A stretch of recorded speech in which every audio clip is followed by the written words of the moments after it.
সকালবেলা টাটকা টাটকা শাক নিলে রান্না করলে যেমন মজা হয়, তেমন কালারটাও কিন্তু ভালো থাকে। আর আজকের মুরগিটা কিন্তু সদ্য প্রয়াত, একদম ফ্রিজ আপ করা হয়নি, মাত্র মাত্র জবাই করে আনা হয়েছে। তো যাই হোক, আমি আমার পুঁইশাকটা কেটে নিচ্ছি। কাটতে কাটতে আপনাদের সাথে পরিচিত হয়নি। আপনারা কে কোথা থেকে আমার ভিডিওটি দেখছেন কমেন্ট করে জানিয়ে দিবেন। আমি হচ্ছি ঢাকা থেকে।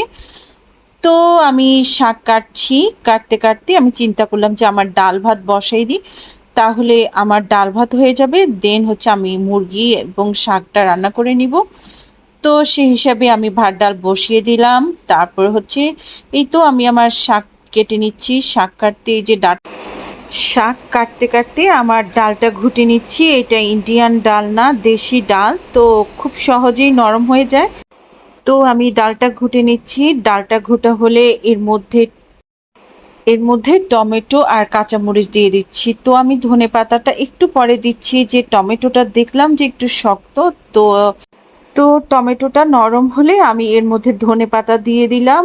আর হচ্ছে বাগারের জন্য আমি কড়াইটা বসাই দিলাম, এর মধ্যে তেল দিলাম, পেঁয়াজ ছেড়ে দিলাম। তো পেঁয়াজটা আমি গোল্ডেন ব্রাউনের চেয়ে একটু ডার্ক করব, কারণ হচ্ছে ডালের মধ্যে দিলে নালে কিন্তু পেঁয়াজ আবার সাদা হয়ে যায়।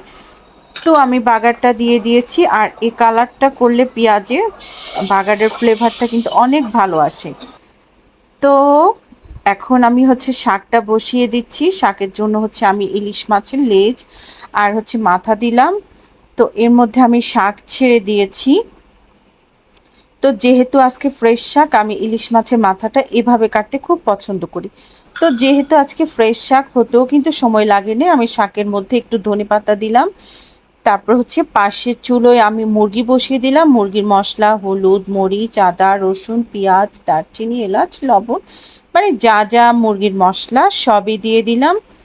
দেন হচ্ছে মুরগি ভালোভাবে কষানো হলে এর মধ্যে আমি আলু ছেড়ে দিচ্ছি।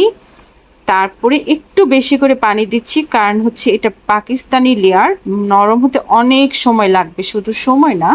তো এর ফাঁকে আমি আমার টেবিলটা রেডি করে নিলাম, যেহেতু টাইম আছে প্রচুর, মুরগি নরম হতে প্রচুর সময় লাগবে।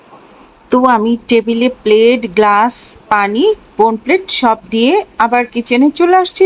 তো এর ফাঁকে আমার মুরগি হয়ে গেল, আমি জিরের ফাঁকে দিয়ে দিলাম। দেন আমার মুরগি রান্না কমপ্লিট। আমি এখন হচ্ছে টেবিলে সব সার্ভ করছি। মুরগি, ডাল, পুঁই শাক, দেন হচ্ছে সালাদ করে নিলাম। এই তো আমার টেবিলে সব দেওয়া হয়ে গেছে। দেন আমিও খেতে বসে গেলাম, আর খেতে খেতে আপনাদের কাছ থেকে বিদায় নিয়ে নিচ্ছি। সবাই ভালো থাকবেন। আল্লাহ হাফেজ।